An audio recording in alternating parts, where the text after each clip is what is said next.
Assalamualaikum warahmatullahi wabarakatuh. Semuanya, di sini kita diskusikan mengenai tugas PPT kedua Informatika. Yang pertama ada komponen utama CPU. A. Arithmetic and Logic Unit. ALU digunakan untuk melakukan operasi aritmatika atau logika berdasarkan instruksi yang diberikan. ALU dibagi menjadi dua bagian, yaitu aritmatika dan unit logika. B. Unit control.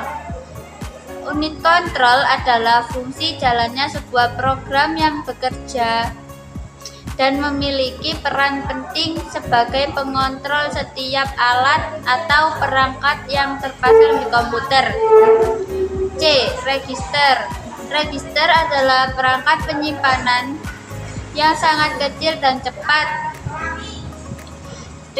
CPU interconnection. CPU interconnection adalah komponen internal CPU yang terhubung melalui sistem koneksi dan bus. Komponen internal CPU adalah ALU, unit control, dan register-register.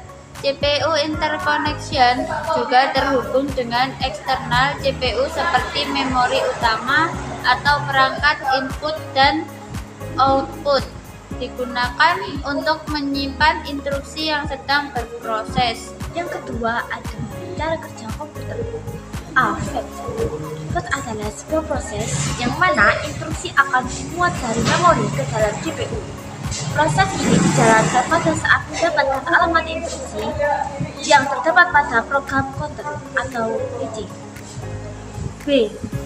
Coding atau penafsiran. Coding merupakan proses di mana informasi yang didapatkan penerima melalui penafsiran pesan dan menerjemahkannya. D. Execute atau eksekusi sebuah proses di mana sebuah program yang telah dikomunikasi akan dijalankan oleh komputer. Execute juga melakukan transfer instruksi dengan memori utama dan modul input atau output. E. Interaksi antara komputer dan pengguna. 1. Graphical User Interface atau disebut GUI. GUI atau bisa disebut dengan antarmuka pengguna grafis adalah sistem komponen visual yang interaksi untuk perangkat lunak komputer. GUI dapat dilihat dari terutama pada perubahan warna, ukuran, visibilitas, dan lain-lainnya ketika interaksi antara pengguna dan komputer. Yang kedua, antarmuka baris perintah atau disebut command line interface. Semua sistem operasi seperti Windows, Linux, atau MacOS tentu memiliki command line interface di dalamnya. CLI ini biasanya digunakan untuk pengguna dapat memberikan instruksi kepada komputer secara teks atau disebut dengan teks terminal. 3. Melalui perangkat input atau masukan. Dengan perangkat masukan seperti mikrofon, kita dapat berinteraksi dengan komputer dengan merekam sebuah suara. Bahkan dengan adanya teknologi recognition, komputer dapat mengetahui dan melakukan sesuatu sesuai dengan yang kita perintah melalui suara. F. Instalasi sistem operasi. 1. Roti menggunakan USB atau flash disk atau DVD. Roti menggunakan USB atau flash disk. DVD adalah alat penyimpanan data memori kilat tipe NAND yang memiliki alat penghubung USB yang terpadu. Disk lepas ini biasanya berukuran kecil, ringan, serta bisa dibaca dan ditulisi dengan mudah. Sekarang, daya tampung yang tersedia disk lepas USB ada dari 8 GB sampai 512 GB.